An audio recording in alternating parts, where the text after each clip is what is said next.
Right here we have a Complete Hackers Handbook from the year 2000, which is just a fun little stroll back into the history of hacking. I kind of picked up this book just to enjoy some of the hacking concepts from the time. No area of computing has generated as much mythology, speculation, and sheer fascination as hacking.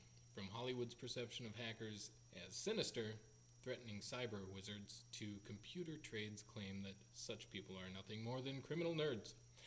Misunderstandings abound here. A Complete Hacker's Handbook looks at the phenomenon of hacking from its beginnings in the computer networks of the early 80s through some of the legendary hackers and their exploits to the basic tools that hackers use today, well, that day in 2000. This book will tell you everything you need to know about information retrieval if you were living in the year 2000. Use it to improve your computer security and learn how to guard against hackers. The author, Dr. K, got his first computer in 1983, and he soon found that access to large computers was strictly limited and began finding ways to evade them, a step that was to lead to many years of exploring and understanding computer systems and networks.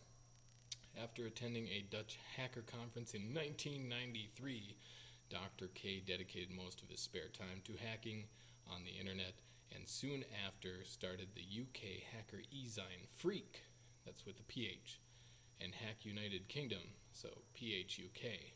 He dropped out of the hacker scene soon after the high-profile prosecutions of DataStream Cowboy and Maelstrom, and now works as a computer networking security consultant.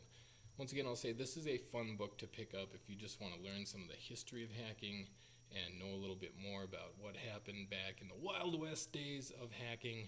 So if you are into the mythology of hacking, I think this is a great read for you.